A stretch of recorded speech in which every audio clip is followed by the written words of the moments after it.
The sealed document was not a trade agreement.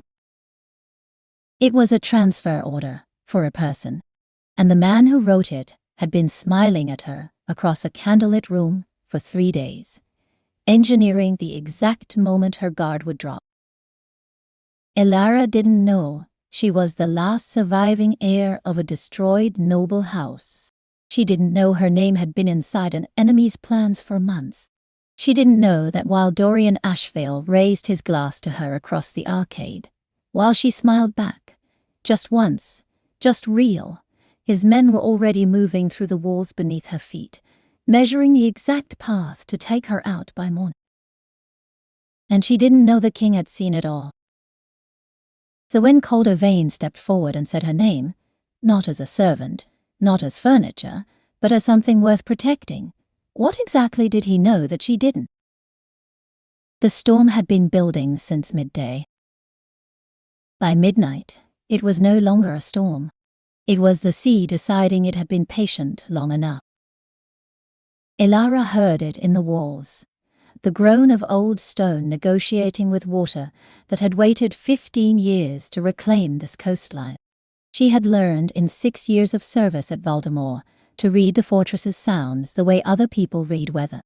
The creak of the eastern corridor meant rain before dawn. The particular silence of the north stairwell, after the bells, meant the guard rotation had fallen asleep again, and the low, sustained moan, moving through the third-floor passages, meant the sea was directly below, throwing itself against the basalt cliffs in the dark. She preferred these hours. Not because she was strange, or perhaps she was, a little, but because between midnight and the first bell, Valdemar ceased to belong to anyone. The lords and their retinues slept. The king slept. The hierarchy that pressed on her like a hand flat against the chest every waking hour simply lifted. And in that brief suspension, the empty corridors and the roaring dark outside were as much hers as anyone. She shifted the laundry basket against her hip and kept walking. The basket held fresh linens, 3 sets, for the guest rooms on the northeast wing where a minor lord's delegation had arrived that afternoon. She should have delivered them before supper. She had been waylaid by a broken dumbwaiter rope and Dame Rowena's specific, elaborate instructions about the correct angle for folding pillowcases. The correction had taken 40 minutes. The pillow fold was now perfect. She turned the corner toward the northeast passage and stopped. A door stood ajar, the one that opened onto the small stone balcony at the far end of the hall, facing the sea. In fair weather, it was latched shut. Tonight it stood open, perhaps a hand's width, and the sound pouring through it was oceanic, wind and salt and the violent percussion of waves finding rock. Someone is out there. Not a thought, more of a registered fact, the way she registered the temperature of a room or the position of a candle. She had spent 6 years making herself inconspicuous enough to see things other people missed. She saw things. She noted them. She moved on. She took 2 steps toward the door. Then she heard it, a sharp, shallow exhale. Controlled. The sound of someone managing pain rather than expressing it. She pushed the door open with her shoulder. The balcony was barely 4 feet deep, bounded by a low stone parapet, slick with rain. The man standing at it had one hand pressed flat against the wall and one pressed against his side, and his head was dropped forward at an angle that suggested he'd been fighting the same quiet battle for some time. Calder Vane, Alpha King of Vane's Dominion, Lord of Valdemar, was bleeding. Elara's mind performed a rapid, practical assessment. The pressure of his left hand against his ribs, the particular stillness of a body conserving effort, the dark stain spreading under his palm. Not arterial. He was upright. His color was not the gray of catastrophic blood loss. A puncture wound, probably. Not deep enough to kill him. Deep enough to be serious if untended. He turned his head. His eyes, even in the dark, were the color of stormwork silver. They landed on her with the flat, measuring quality of someone who had trained himself to assess threats before he registered anything else. "Leave," he said. Not a request, not a threat. A fact stated flatly, the way you would say the floor is wet. Elara set her basket down. She heard herself make that decision before she consciously made it.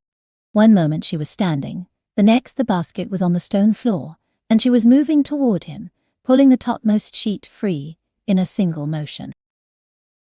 "You should call Aldrich," Calder said. "Aldrich is on the 4th floor." She crouched beside him, tearing the sheet into a clean strip with the practiced motion of someone who had been keeping a fortress's household together for 6 years. "You're here." A silence. His breathing was visible, slow, deliberate, the kind of rhythm a person builds when they have decided pain is a variable they can manage. She pressed the folded cloth against the wound. His body went rigid for exactly 1 second, then the tension released, bone by bone, as though he had simply decided to allow it. Under her palm she could feel heat, the particular heat of a body that ran hotter than human, the warmth of the shifted, even inhuman skin. She worked without looking up. It was easier that way. If she looked up, she would see his face at close range, and she did not entirely trust what her expression might do with that. The rain came at them sideways. She was soaked within 30 seconds, and she did not move. "There will be questions," he said, after a while, "about who attended this." "There won't." She tied the last knot. "I'm very good at being unremarkable." Another silence, longer this time.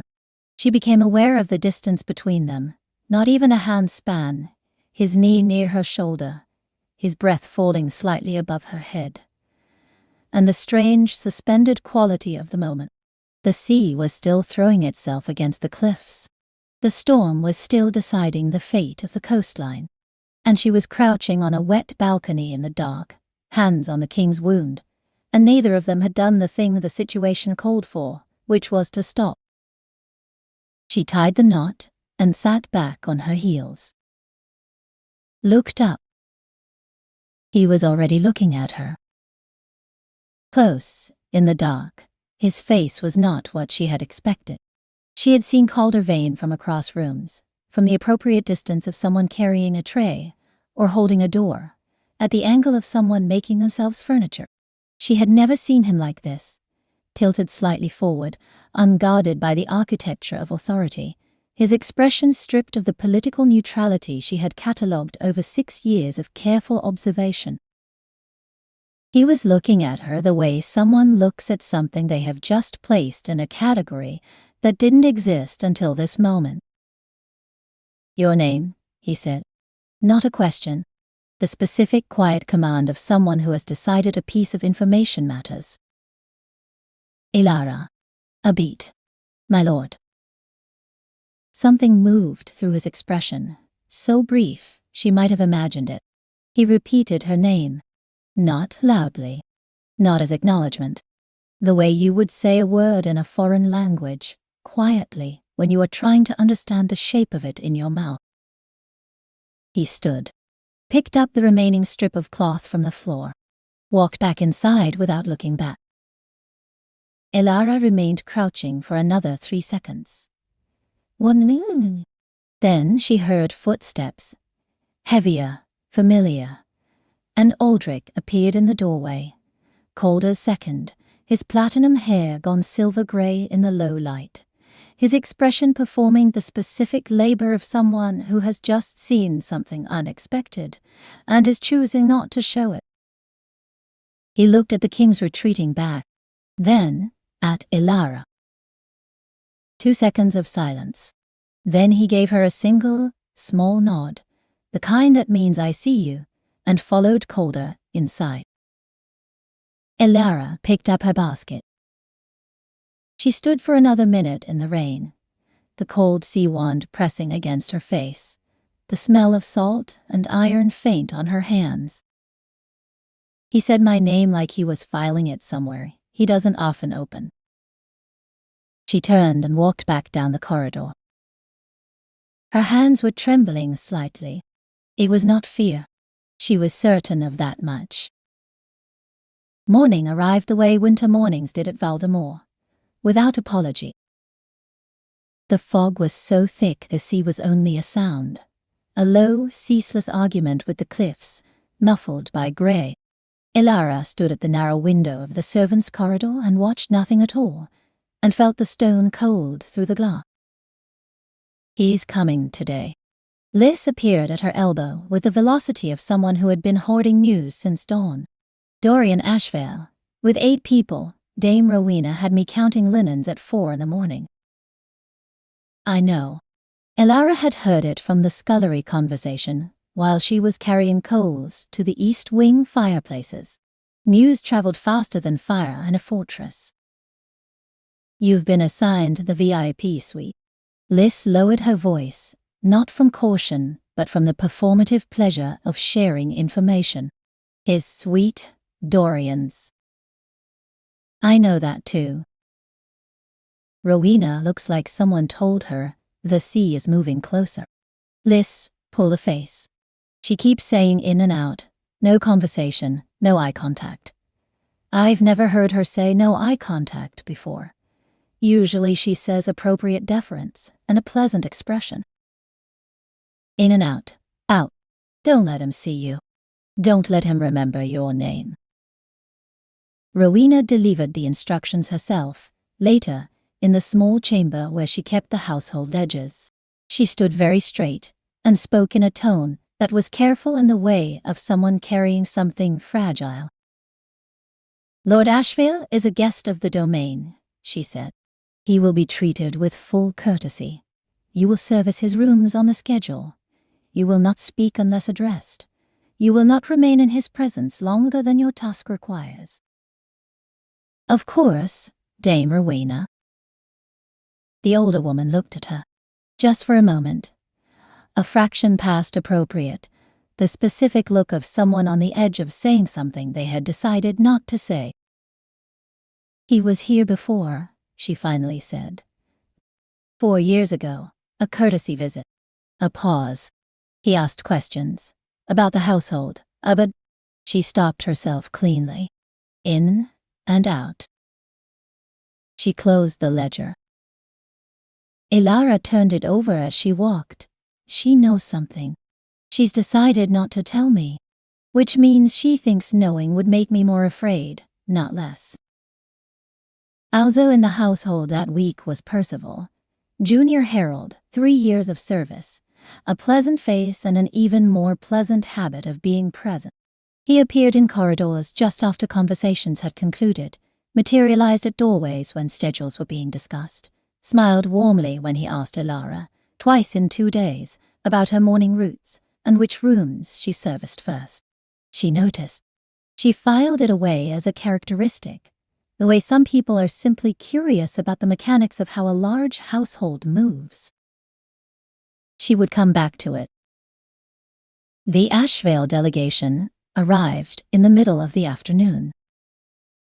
Elara was crossing the main hall with a stack of freshly pressed curtains when the outer gates opened, and she had the thing she always had in rooms where things were happening, the specific invisibility of someone carrying something useful. She stopped. She watched. Dorian Ashvale entered the way rooms are entered by people who have practiced it. Not dramatically, not loudly, but with a quality of occupying space that made the space rearrange itself around him. He was 26, fair-haired, with a face so pleasantly arranged that your eye kept returning to it the way your tongue finds a smooth place in a rough wall. He spoke to someone in his retinue as he entered, and whatever he said made the man laugh, genuinely, and Dorian's smile at that, the slight deepening of it, the private quality of shared amusement, was engineered to perfection. He knows he's being watched, Elara thought. He performs the version of himself that he wants the room to remember. Then she noticed the man standing in the upper gallery. Motionless. Grey clothing that blended against the stone. He was watching the delegation from above with the particular stillness of someone who has trained themselves out of the instinct to fidget. The stillness that looks like patience, but is actually information gathering, the way a hawk is still. Lys materialized at her elbow. "That's Soren," she murmured. "Shadow of the King, they call him. No one quite knows what he does, officially. Even the people who work with him."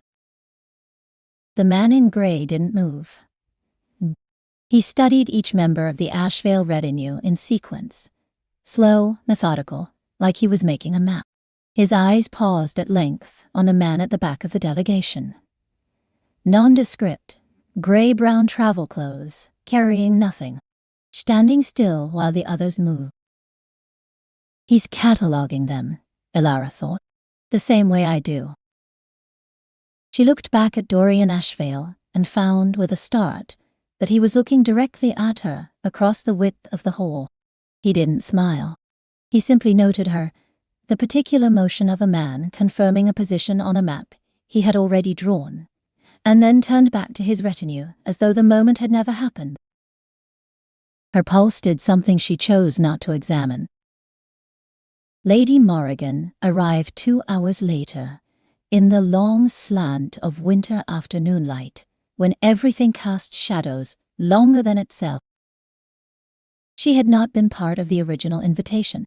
She had been summoned by the Elder Council, which was distinct from being welcomed by Caldervane, a distinction she appeared either not to know or not to care about. She was 25, with hair the dark red of old garnets, and a way of moving through a room, as though the architecture had arranged itself specifically to flatter her. Elara was carrying a wine tray through the entrance hall when Morrigan stopped. The Countess looked at her from head to feet in the slow, total way of someone assessing an object that has been placed in their way. It lasted perhaps 3 seconds, which is a long time for a look of that kind. "You," Morrigan said. "You'll be one of my attendants while I'm here. Remind me of your name later." She moved on before Elara could answer. Elara did not change her expression. Behind her, at the far edge of the hall, she heard it before she turned. A barely audible sound, the specific suppressed quality of a laugh converted at the last possible second into a cough. Calder had appeared from the side corridor, silent in the way of very large men who have learned to be, and he had seen all of it. Morrigan turned, radiant. "Calder, I've only just arrived." "She doesn't belong to the Countess's retinue." Calder's eyes moved to Elara. 1 second, 2, before he continued walking. "She belongs to Voldemort." He said it the same way he said everything she'd heard from him at a distance. Flat, certain, requiring no reinforcement. A statement rather than a defense. He was gone before Morrigan had finished rearranging her expression. The hall was very quiet. Elara looked down at the wine tray. The glasses were perfectly still. Her hands, she noted with some satisfaction, had not moved at all. That evening, Lys sat on the edge of Elara's narrow bed and said, "In 4 years I've been here, I've never heard him say the name of a single one of us to someone outside the household. Not once." She tilted her head. "Not once, Elara." Elara looked at the candle. It was a small candle. Tallow, not wax, the kind given to household servants, and it burned with a slight irregularity that she found, for reasons she couldn't have named, comforting. She felt it in her sternum, a pressure like a hand pressing gently on bone. Not painful, not comfortable, something she did not yet have the vocabulary for. The evening brought the council banquet, and with it, Dorian Ashvale at close range. She poured wine. She cleared plates. She was furniture, and she was good at being furniture, and from that position she watched. Calder sat at the head of the table like stone that had been given the option to speak, and had decided, generally, not to bother. He said fewer than 20 words over the entire evening. Dorian, to his left, compensated effortlessly, talking to 3 people simultaneously, turning slightly different versions of himself toward each one, always leaving whoever he spoke to feeling that they had been genuinely noted. When Elara reached Dorian's glass with the second pour, he glanced at her. Not the glance of someone checking whether wine was being spilled, the glance of someone who had already noted her and was now confirming the note. A small smile, quiet, the kind that said, "I see you," and let the ambiguity of why do all the work. She kept her face neutral and moved on. Across the table, she caught it only because she had been watching, Calder's hand on his goblet. The fingers, which had been resting loosely, closed very slightly. 1 degree of pressure. No more. It was nothing. It was barely a thing that happened. She kept walking. By the 3rd day, she had developed a theory about Dorian Ashvale. He was not here for trade agreements. Trade agreements did not require you to note the position of the household staff, or ask, with pleasant vagueness, about the history of the building's east wing.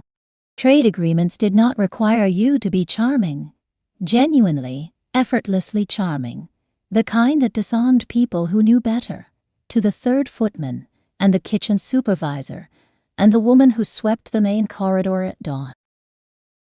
Hughie was looking for something specific.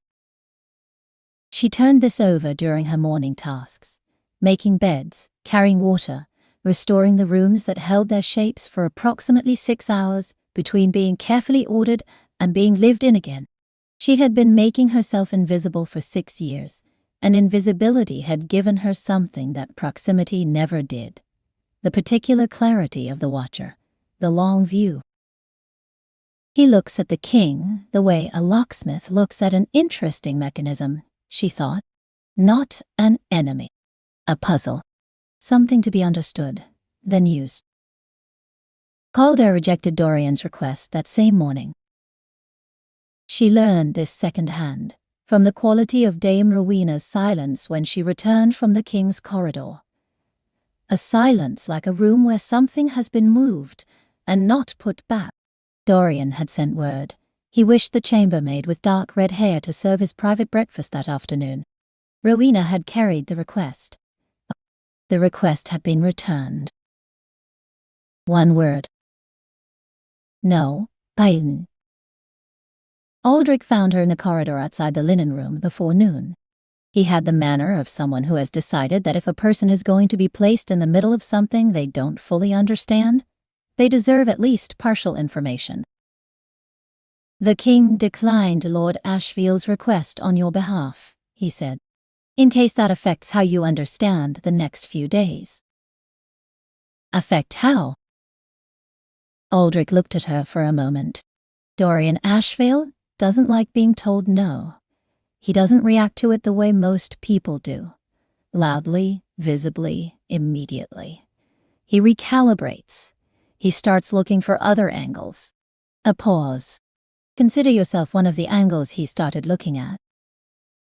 He left her with that. She stood in the corridor and thought about angles. Then she thought about Percival, who had asked her twice about her morning schedule. Then she filed both thoughts in the same place and went back to work. The small diplomatic reception that evening was held under the vaulted stone arcade that ran along the western face of the fortress, its arched openings facing the sea. It was not quite outside and not quite inside. The wind came through freely, and the torches in their iron brackets moved constantly, throwing light and shadow in irregular rotation across the assembled lords and their attendants. Elara stood behind the second column from the left, holding her tray, watching Dorian Ashvale perform. He was extraordinary at it. She had to give him that. He moved through the room like water finding the shape of the vessel, adapting, always slightly different for each person, leaving behind a warmth that felt personal because it was calibrated to feel that way. He was talking to two minor lords now, laughing at something one of them said, the angle of his body suggesting there was nowhere he'd rather be. He's never off, she thought. Even when he's being real, it's a performance of being real. He turned. His eyes found her across the arcade. She was 40 feet away, half behind the column, holding a tray, and he smiled. Not the social smile, not the performed warmth. This smile was smaller and more direct, the kind that crosses distance and says, "I see you," specifically. He raised his glass slightly, a private gesture, barely more than an inclination. And she, in the 1 second before she could construct the appropriate response, in the gap between stimulus and professional neutrality, smiled back. Not the chambermaid smile, not the one she wore like a uniform.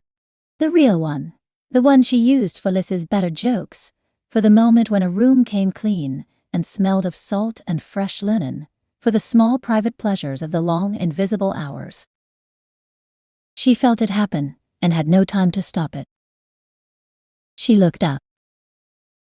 Calder was standing at the top of the stone stairs that connected the upper gallery to the arcade, entirely still. He had been watching. She saw him see Dorian's raised glass. She saw him see her smile.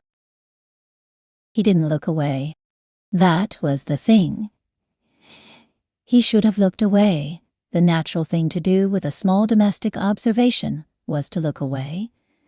And he didn't.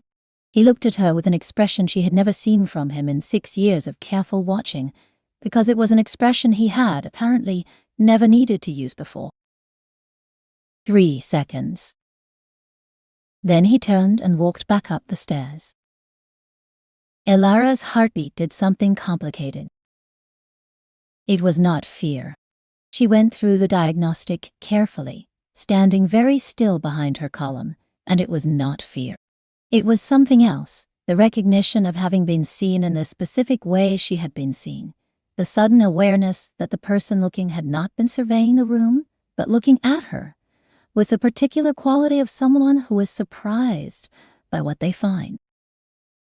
He was standing there, watching, and that is not how a king watches a serving tray. "Your face is red," Liss observed from 2 feet away. "It's cold. There are 12 braziers in this corridor." The wind. Liss looked at the completely still air inside the arcade. She said nothing, but her expression said everything. She returned the book to the library at midnight. Rowena had lent her a volume of Northern Harbor histories, dry, navigational, full of charts and tide tables, which Elara had read in her half-hour between final duties and sleep, because she found the records of old coastlines comforting in ways she couldn't precisely articulate. Something about the idea of the sea having a memory longer than any of them. The library was dark, except for a single oil lamp on the long central table, casting a small amber circle. Calder was sitting in it. He had a map open in front of him, old, the vellum softened with handling, the coastlines rendered in the careful hand of an era when cartographers were still learning the shape of the Northern Sea. He was not looking at it. He was looking at the middle distance, the specific unfocus of someone processing something that won't sit still. Elara stopped in the doorway.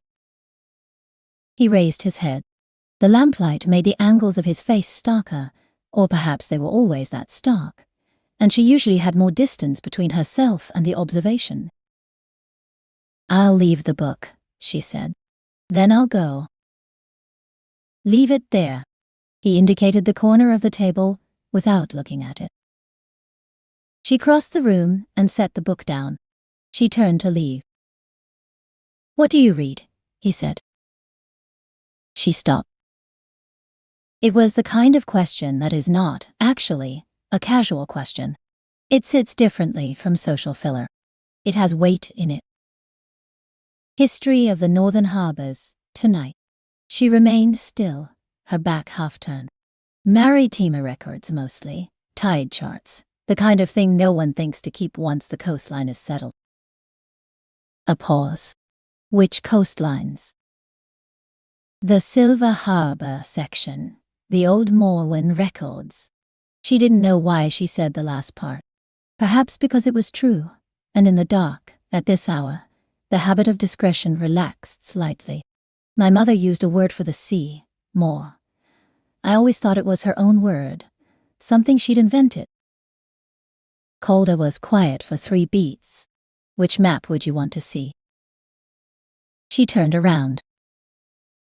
He moved to one side of the table. She came to stand across from him. They looked at the map together. The old coastlines, the harbor marks, the careful notation of depths and currents in ink that had faded to the color of old tea. His elbow was on the table. The distance between her shoulder and his arm was less than the span of a hand. There is no reason for me to stay, she thought. I'm staying anyway. She leaned forward to trace a harbor marking. Silver Harbor, its old name, before it was renamed after the annexation. Her hair fell forward with the loose strand at her temple swinging close to his hand where it rested on the table. He did not move. But she saw. She was not certain she wasn't imagining it. The faintest contraction of his fingers. Not reaching. The opposite of reaching. The restraint of something that had almost moved. She stayed for 10 minutes. She left. She did not sleep well, and did not examine why. She went to the sea garden every morning. It was her mother's ritual before it was hers. A handful of water drawn before sunrise, carried in a small clay cup, let fall over the stone of whatever threshold she lived behind. Her mother had called it a remembrance, a way of telling the water you still knew it was there. She had never thought to ask what the water was remembering. Aldrich was already there when she arrived, standing at the edge of the cliff path, no cloak despite the cold. The fog around him like something he'd walked through and kept. He was looking at the water with the expression of a man who has spent a long time making peace with things he cannot change. He didn't turn when she approached. He had known she would come. She noted that. He had been watching her schedule long enough to predict it, which meant this conversation had been planned. "The smile last night," he said. "Did you intend it?" She thought about lying. Decided against it. No. That's the dangerous kind. He turned to look at the water. The unintended ones. The ones you can't take back because you didn't put them there in the first place. She held her clay cup and waited. 4 years, he said. Since Calder took the throne at 24. I've been his second for 4 years. He paused, apparently deciding how much the statement needed decoration. It didn't need any. In 4 years, I've seen him look at a room the way a man looks at an accounting ledger. He categorizes. He decides. He's usually decided before his eyes have finished moving. Another pause. When he looks at you, he hasn't finished. The sea made its sound below them, not the violence of 2 nights ago, but the steady, considered withdrawal of water from stone. "What does that mean?" she said. "It means you're the only thing in 4 years that hasn't been filed." He finally looked at her. "I'm not telling you this because I think you should do anything about it. I'm telling you because you should know the shape of the ground you're standing on." She thought about the lamplight and the map, the fraction of an inch between her hair and his hand, the 3 seconds at the top of the stairs. "What about Dorian?" she said. Aldrich's expression shifted into the particular stillness of someone choosing words with precision. "He's not here for the border compact. That's my opinion, and I hold it carefully. Soren has had the same suspicion since the delegation arrived. His people have been watching the retinue's movement since yesterday. He looked back at the sea. Dorian looks at Calder the way a man looks at a lock he hasn't found the right key for yet. He's patient. He shifts angles. When Calder doesn't respond the way he expects, he starts examining what's around Calder instead. A beat. I don't know what he's looking for specifically. That's what keeps me awake. She turned her cup over. The water fell on the stone. The stone, she thought, had been receiving water for longer than any of them. What do I do? She said. Nothing different, he said. Just keep your eyes open. She already had them open. She always had. That afternoon, in the great hall, Morrigan made her move. She placed her hand on Calder's arm. Not discreetly, in the middle of a conversation with 3 other lords, in the way of someone who has decided that public gesture is its own argument. She said something about the Northern Alliance, something that used the phrase Calder and I have discussed, and the pronoun was doing a great deal of work. Calder removed his arm. Not rudely, simply. The way you move an object that has been placed somewhere inconvenient. The movement was complete, before anyone could be quite certain it had happened. Morrigan's eyes moved across the room and found Elara against the wall. The look was a blade, drawn and resheathed in a single motion. Elara held it, gave nothing back. And then, she noticed because she noticed everything. Calder's gaze swept the room. It paused for less than a second in her exact position. He had been looking for her. He had checked. She was the thing he checked. She pressed her back against the stone and thought, I don't have a name for what this is. I don't like not having names for things. Across the room, Dorian had watched the entire exchange. She caught his expression before he smoothed it, not jealousy, not surprise. Something more calculating. He was updating a model, revising an understanding, finding a new angle on something that had not gone the way he expected. He turned away, and she could see, even from distance, that he had decided something. Aldrich came to find her on the afternoon of the 4th day. Not Percival, not anyone else, Aldrich himself, which was unusual enough that Rowena watched from the door of the linen room with an expression that suggested she was simultaneously relieved and concerned about being relieved. The king wants you. Aldrich said it practically, the same tone he might use for the window is open or there's weather coming. Var room, now. The war room was on the 3rd floor, sea-facing, and it held a different quality of air than the rest of the fortress. Cooler, more still, with the faint smell of wax and metal and old decisions. The table at its center was covered in maps, current ones, military, marked with the movements of the southern territories and the positions of allied houses. Calder was standing at the window when she came in. He turned when he heard the door. Dorian Ashvale made a second request this morning, he said. For your specific attendance at a private sitting room breakfast. I declined it. She processed this. You could have let me decide. I could have. He said it without conceding the point. He doesn't want a chambermaid, Elara. Whatever he wants, it's adjacent to something else. Fortunately, I'm not in the habit of being steered by pleasant men. He looked at her. A longer look than usual, the kind she was beginning to recognize as recalibration. You think he's interested in objects? She moved to the table, letting her eyes trace the topography of the maps without touching them. He looks at you the way a locksmith looks at an unusual mechanism. Not an enemy, not yet. A problem he hasn't solved. When his standard approaches don't work on you, he redirects. He starts mapping what's near you. She paused. He's been talking to the 3rd footman, the head of the East Kitchen, the woman who maintains the corridor tapestries. He's been asking about long-term staff, specifically which people have been here the longest. Another pause. He's building a picture of what this fortress contains. The border compact is a pretext.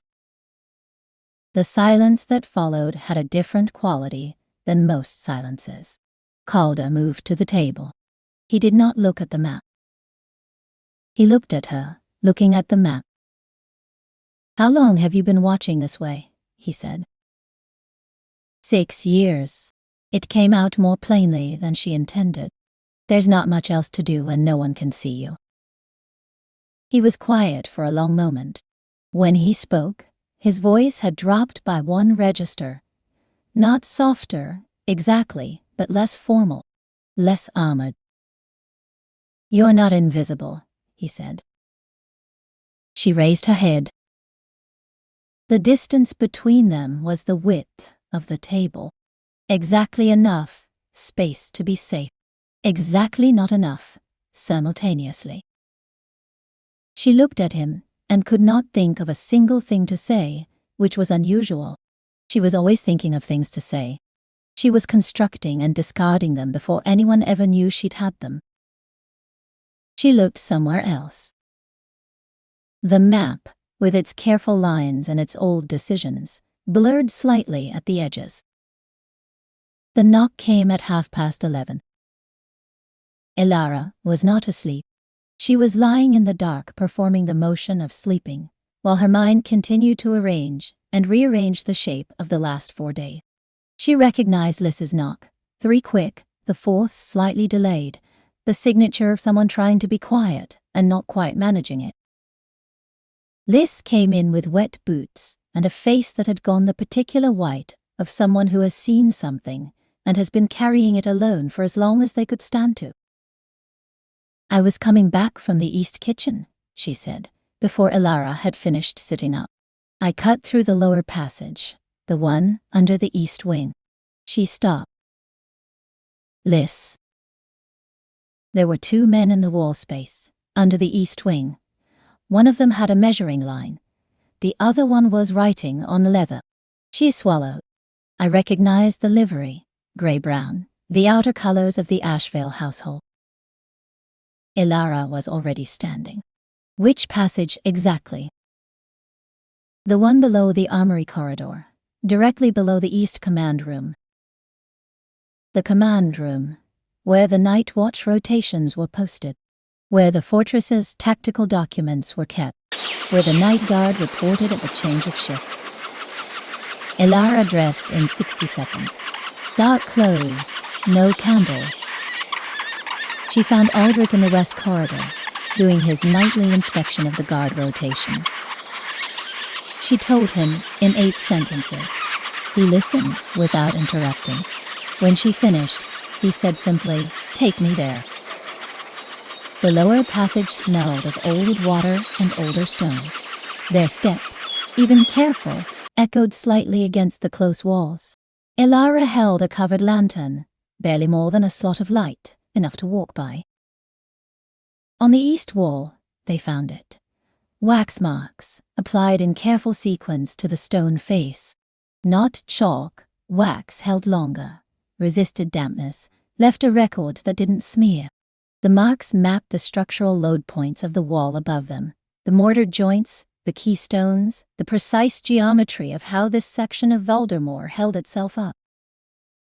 Aldrich crouched and studied the marks without touching them. "An iron wedge set here," he said, his voice low and flat. 2 others there and there. During a gap in the guard rotation, they could breach an opening large enough. He stood. "This isn't an attack. It's an extraction route." He looked at her. "They're planning to take something out, not break something down." Something, she thought. Then, someone. Aldrich read her expression. "Go up. Don't run." She had forgotten, in the urgency of it, the state of her ankle, bruised in the dark, when she'd caught the edge of a broken step on the way down, a sharp protest that had been easy to ignore when there was something more important to pay attention to. Now it informed her clearly that running was not an option. She climbed. Each step was a negotiation. The ball of her foot first, weight gradual, the handrail doing work her ankle couldn't. She kept her breath even because the alternative was to stop and think about how much it hurt, and stopping was not a possibility. She was 2 landings from the 3rd floor when she passed the junction of the main corridor. Lady Morrigan was standing in the shadow of the south archway. Not sleeping, not walking to the kitchens, standing quite still, speaking in a low voice to a man in grey-brown livery, not Dorian, not any of his named retinue, but one of the background figures. The man she had seen Soren Mach in the entrance hall 2 days ago. The one who had stood still while everyone else moved. Elara didn't stop. She filed the image. Morrigan's face tilted slightly upward toward the taller man, the specific quality of a private exchange, the signal colors of the Ashvale household, and kept climbing. Aldrich had shown her something 3 days ago, in a moment that had seemed incidental. 3 short knocks at the war room door, the pattern of someone the king should hear in the night. She had stored it the way she stored everything, without knowing exactly when she would need it. She knew now. She had been sitting in the dark of her room for perhaps 20 minutes when she heard it. The particular sound of a latch, handled slowly, with intention. She was out of bed before she had fully decided to be. The storage room, directly below the armory, was audible from her corridor position if the building was quiet enough, and at midnight, it was quiet enough. 2 shapes moving against the lesser dark of the stairwell. The guard rotation gap, she thought. It's now. She moved. 9. The stairs to the 3rd floor were the longest of the negotiation. She kept one hand on the wall, and the wall held her, and she climbed with the specific determination of someone who has decided that the pain is a condition and not a reason. Counting steps, keeping her breath even. The ankle sent its signal, and she received it and kept climbing. 3 knocks at the war room door. The door opened in 3 seconds. Calder was dressed, not sleeping clothes, full gear, as though some part of him had been maintaining alertness through the night by instinct. He took in her face, then her stance, then her ankle in one assessment that lasted less than a second. East wing, she said. 2 men, moving toward the command room. The guard rotation has a gap. They've been planning around it. He looked at her ankle. 1 beat. 2, under 1. Aldrich. His voice went sideways into the room behind him. Aldrich was already there, which meant Aldrich had been expecting something tonight, which meant Soren had briefed him. The intelligence apparatus of Valdemar had been moving beneath the visible surface of the last 4 days, in ways she had seen only the edges of. Zoran appeared from some adjacent position she hadn't accounted for. He had the quality of a man who was always already standing in the place he was needed. They need to be taken with the documents on them, Aldrich said to Soren. Nothing useful without the physical evidence. He was already moving. We wait until they've opened the access point. Soren nodded once and went. Inside, Calder said to her, and stepped aside. She went in and sat in the nearest chair, not because she was especially tired, but because the alternative was to stand, and the ankle had used up its patience on the stairs.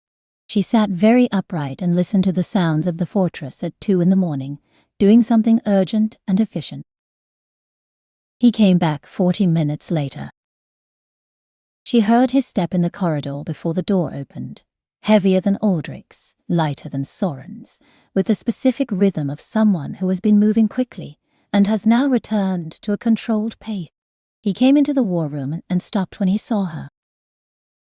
She had, in the 40 minutes, arranged her expression carefully. She was not going to show him how much her ankle hurt. This was a decision she had made some time ago, and was enforcing with the usual quality of decisions she made about herself.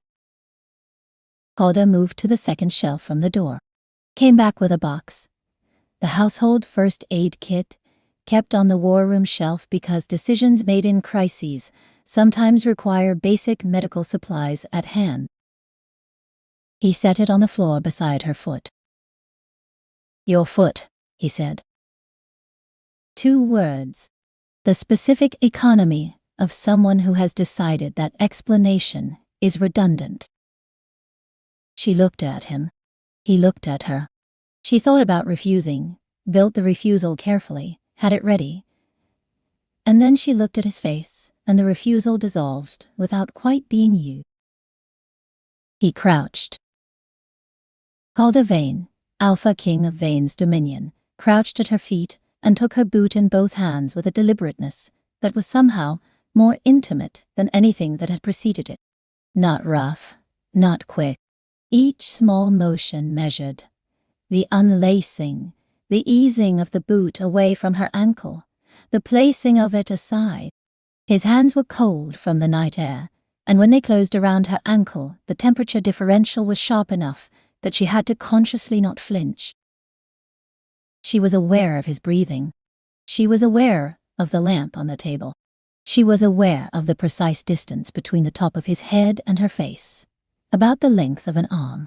She was aware of all of this simultaneously, which made thinking about anything else very difficult.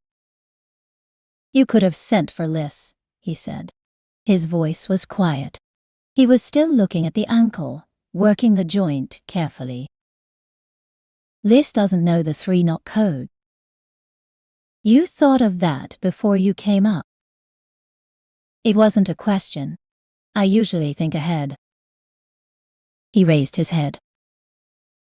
They were at eye level, him crouching, her seated, no distance between the look that either of them could have predicted. His eyes were the color she had noted from 20 feet, storm silver, precise.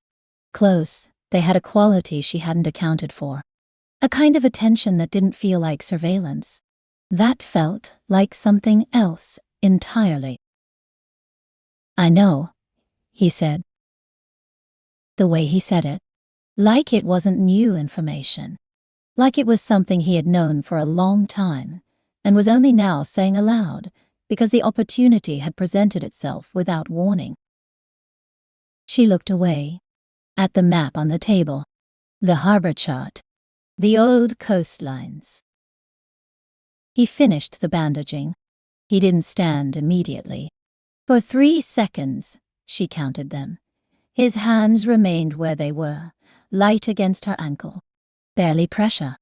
More like the last note of something before the music stops. Then he stood, moved to the table, opened the map. The room resumed its professional character, as though it had never lapsed. Except that for a very long time afterward, she remained aware of the warmth in the small circle of skin where his hands had been. At 2 a.m, Soren brought the 2 men down from the east wing. She didn't see it. She had been moved to the southeast corridor at Calder's quiet instruction, out of the direct path of whatever was happening in the passages near the command room. But she heard it. 3 steps, a pause, a brief word in Soren's voice that had the quality of a sentence with nothing left to argue with. They had the documents from a wax-sealed tube recovered from the 2 men. She learned this later, from Liz, who learned it from the North Corridor Guard. The documents were not border compact papers. They were a transfer order for a person. Later still, after Aldrich had broken Morrigan's roll into pieces and explained each one clearly, it became apparent that the Countess had known what Dorian was attempting.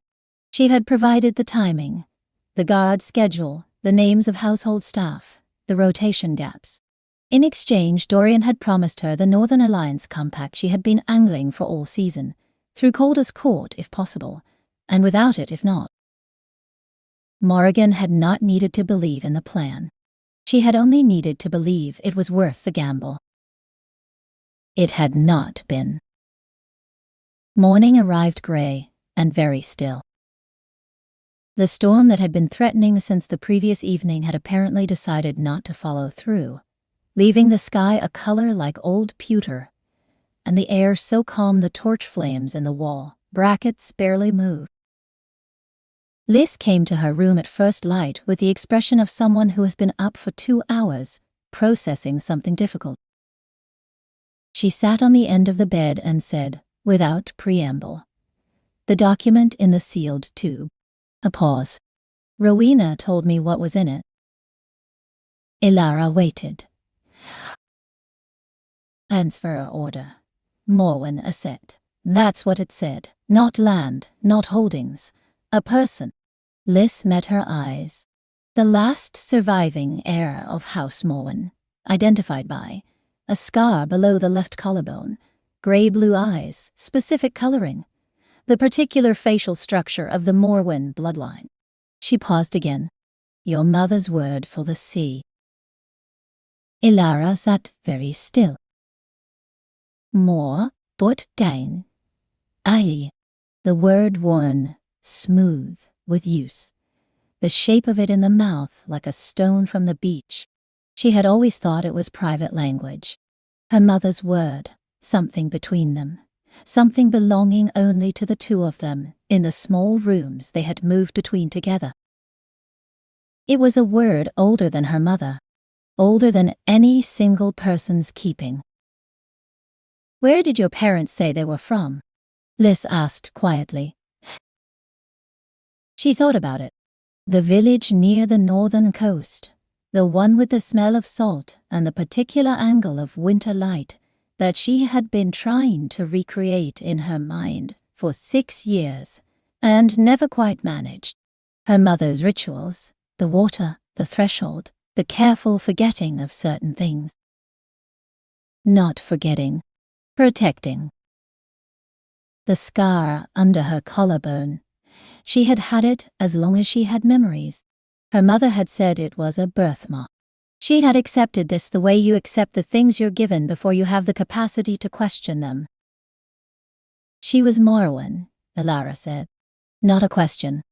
A fact arriving 22 years late. Liz nodded, carefully, like a woman handling something that might be fragile. Ilara looked at the wall, at the small candle that had burned down to a stub overnight, at the window, where the flat pewter light pressed against the glass without warmth. Her mother had carried water to every threshold. She had kept the word more in her mouth like a prayer with the name worn off. She had given her daughter grey-blue eyes and a scar and a song about coastlines, and had said remember this without ever explaining what she was being asked to remember. She was telling me what I was, Ilara thought. She was teaching me the shape of something I didn't have a name for yet. The third war room conversation was different from the first two. The light was wrong, for one thing. Midwinter morning light through the sea-facing windows, flat and white, and without the amber compromise of lamplight or the drama of torchlight. Everything it touched was rendered exactly as it was. Calder was sitting. In both previous conversations he had been standing, at the window, at the map table, the posture of authority and managed distance. He was seated now, which did something to the geometry of the room she hadn't anticipated. It made the space between them feel different, less formal, less armored. "Did you know," he said, "about Morwen?" "Until this morning, no, soon." "I know you didn't know." He said it without softening, but without hardness either. The specific tone of someone distinguishing between what is true and what is kind, and finding that in this case they are the same thing. "My father took Silver Harbor by force. No compact, no legal transfer. House Morwen was dissolved. The people scattered to the coastal settlements, the smaller fishing villages, the places where no one was keeping track." He paused. No one at Vane's dominion knew the bloodline had survived. She looked at the window, the flat light. "You walked into the house that consumed your ancestral lands," he said, "and kept it burning for 6 years. I didn't know what I was walking into." "No, Bill. A silence. I know. The room was very quiet. The flame in the oil lamp made its small movement, tipping and writing. Dorian knew, she said, or suspected. He confirmed it through documents Percival had accumulated over the last several months. Household records, long tenure staff histories, the physical descriptors from old Morin documentation. Percival had access to every scheduled movement in the fortress. He knew which corridors I used, which rooms were serviced when, which staff had been here longest. He met her eyes. Dorian wasn't asking about your morning schedule because he found you interesting. He was building a map. She thought of Percival's pleasant face, his reasonable questions, the specific, unremarkable shape of a man doing something unremarkable in plain sight. The scar, she said. It's in the documents, the physical identifiers. He held her gaze. I haven't. He stopped. Started again, more carefully. The document describes it. I haven't confirmed it. She understood what he was not saying. She let it rest where it was, in the territory of things not yet spoken. What was he going to do with the transfer order? She said. Legal possession of the Morwen heir creates a claim to Silver Harbor that even the Dominion's compact would have to acknowledge. He said it without ornament. If Dorian could produce you in his court as a voluntary companion. He stopped. Let that rest. He didn't need to breach the walls violently. He needed you to leave willingly. She thought of the raised glass, the private smile, the one designed to make you feel seen, specifically, in a room full of people who weren't looking. He manufactured a moment, she said. The smile, the raised glass. He calculated that it would hold your attention, make you territorial, make me visible to you in a way that made leaving feel like something I might want, while his people worked in the walls. A pause. He wasn't wrong that the smile would hold your attention, Calder said. The room went absolutely quiet. She looked at him. He was looking at the sea. Outside, the flat white light of midwinter lay over the water, and the water was still in a way it almost never was, holding the sky's reflection, like a mirror that had decided to be honest. Dorian calculated what would hold my attention in a room, he said. But carefully, as if each word was being placed in a specific position and could not be moved once placed. He wasn't entirely wrong. The lamp moved. The reflection righted itself. He was wrong about everything else, he said, quieter. She looked at him. The look that came back across the room had nothing in it she recognized as armor. It was unusually undefended for a face that had spent 4 years learning to show nothing. I don't know, he said, plainly, without the correction she expected. That is the first thing I have not known in a very long time. She thought, he has never said that to anyone. She was not certain she was wrong. He gave her the choice. He said it like a man who has been thinking carefully about the correct order of words, and has placed them in the correct order, and is now delivering them with the knowledge that once delivered, they can't be taken back. Silver Harbor's transfer was never legally ratified. My father used force. The domain has no valid compact on the property. A pause. If you chose to claim it, you have the legal standing. The Elder Council would have to recognize it. She looked at him. I won't tell you what to decide, he said. About the harbor, about your position here, about... He didn't finish the sentence. He let the silence hold the rest of it. She understood the silence. I know, she said. And she smiled. Not the one from the arcade, not the one that had escaped before she could stop it, the one that had meant nothing and everything simultaneously, the one that Dorian had calculated and Calder had been unable to look away from. This one was chosen. deliberate, faced with the full knowledge of where it was being aimed and what it meant. Calder looked at it the way a man looks at something he has been trying not to want for a very long time and has just been given permission to want. He didn't say anything. That was the right answer. Dorian left at dawn, under escort. Zoran walked him to the outer gate with 6 of the night watch, in the specific formation that communicates protected departure to anyone watching, and you are not free to make other arrangements to the person being walked. Dorian walked with his chin level, and his expression a careful neutral.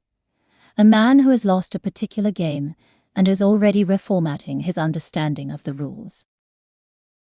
He did not look back. Percival was formally stripped of rank and sent to the border territories, with a document that described his offense in the careful language of administrative record. He would not be coming back. Morrigan left in the afternoon, alone. She crossed the outer courtyard with the composed stride of a woman who has calculated her losses and found them acceptable, the particular dignity of someone who treats retreat as a form of discretion rather than defeat. The guards watched her go. No one said anything. Aldrich delivered the council's formal notification to all parties. The Morwen transfer order was invalid. The individual identified within it was a resident of Valdemar, under the domain's full protection and recognition. The Elder Council of Vane's Dominion had witnessed the document. He told Elara this in the Sea Garden, 3 hours after the guests had cleared the gates, when she was standing at the cliff edge, with her clay cup and the particular stillness of someone who needs the sea's voice more than usual. "He told you in the meeting," she said. "He told them all. He named you." Aldrich paused. "He named the whole lineage, in the council chamber with the seals present. That's not a quiet thing." He looked at the water. Morrigan received the formal notification through the council record, which means, she learned, through official documentation with the seals present, that the red-haired chambermaid she dismissed in an entrance hall was the last heir of a house that predated Vane's dominion by 60 years. The sea moved. "How did she take it?" Elara said. "The way she takes everything," Aldrich said, "without letting you see." Elara let her water fall on the stone. On the 5th day after the snow started, 10 days after the guests had left, 7 after the document had been witnessed and sealed, Calder came to the kitchen at 5 in the morning. She was already there. She had been there since before the first bell, because the kitchen was the warmest room in the fortress, and because she had been waking early for reasons she was choosing not to examine too carefully. She heard his footstep in the corridor before he reached the door. She knew his step, the specific weight and rhythm of it, the particular cadence that was different from Aldrich's and Soren's, and every other step she had catalogued in 6 years of listening to a building move. She did not startle. He came in. He was carrying a document. He placed it on the flour-dusted surface of the kneading table, gently, in the way of something that matters, and stepped back. The cover bore a name in careful, deliberate handwriting. Elara Morwen. Elo Sinen Shayedjeli Eloaden. His handwriting. She knew it from 6 years of reading notices posted in the servants' corridors, formal documents left in common spaces, the occasional word added to household ledgers in the familiar angular hand of someone who had learned to write from a strict tutor. The E, slightly flatter than standard. The M, with the particular crossbar that appeared in every document she had ever seen him produce. He had written her name himself. "Recognition of the Morwen lineage," he said, "witnessed by the Elder Council." She looked at the document, at the handwriting, at the specific way each letter had been formed with the care of someone who considered the task worth care. You wrote my name yourself, she said. Who else would I trust to do it? It was not a question. It was the simplest sentence she had ever heard him say, a complete accounting of what he considered credible, offered without elaboration. She looked up. You don't have to keep working here, he said. The phrasing was careful without being soft. He was not asking. He was offering. There was a difference. The domain will provide support for the heir of a recognized house. There are more formal arrangements, rooms in the East Wing, a formal role in the household structure. Will you still come here in the mornings? She said. He stopped. The silence had the quality of a man who has arrived at a question he was not prepared for and is now deciding whether to give it the real answer. Perhaps, he said. She turned back to the fire she was building, fed it a piece of split wood, watched the flames take the new fuel with the particular attentiveness of someone who has a clear conscience about exactly what they are doing. Then I'll be here too, she said. Fire doesn't light itself.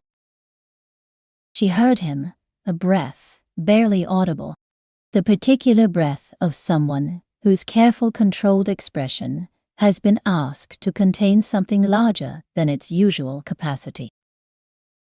Then, footsteps. The door. The cold from outside moved into the room for a moment, and then the door closed, and the kitchen settled back into warmth. He came back the next morning. And the morning after that. He never arrived with a stated reason. Sometimes he brought documents that required her signature or review, the formal processes of a lineage being reintegrated into the domain's record. And sometimes he brought nothing, and sat at the corner of the kneading table with a cup from the ceramic service kept near the east cupboard, and read dispatches while she worked. He never stayed long. He never explained.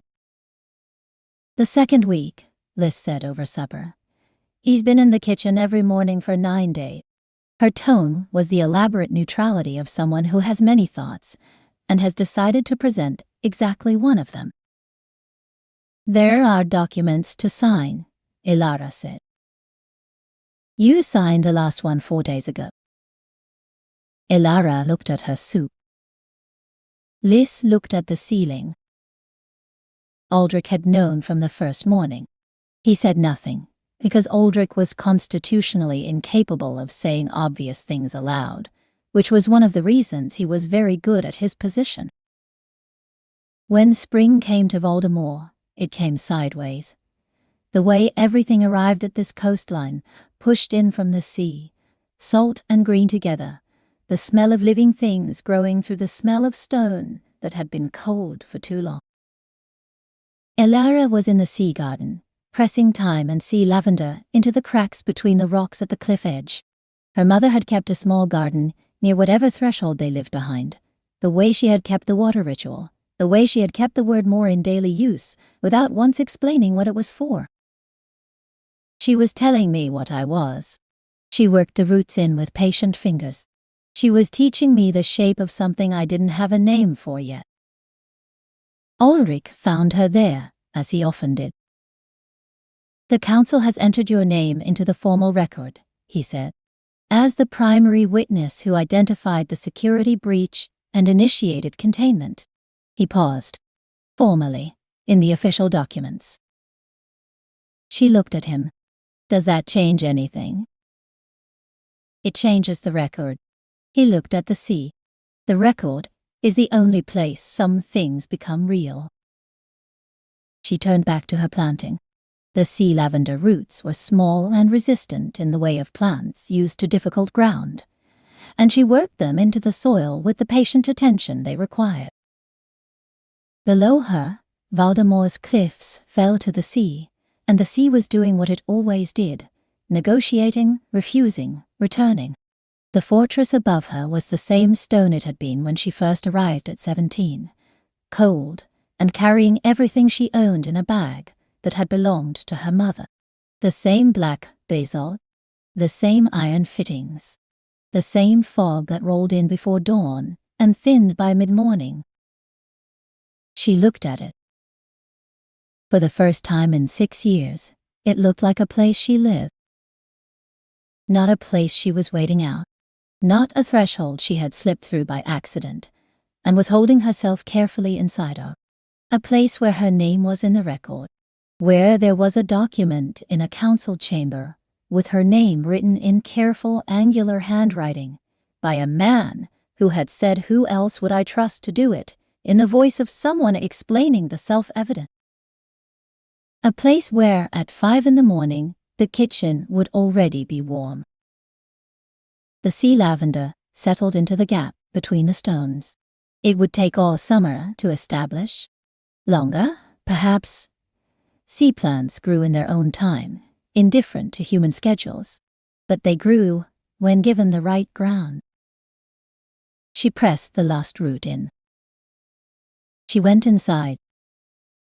The fire, as always, did not light itself.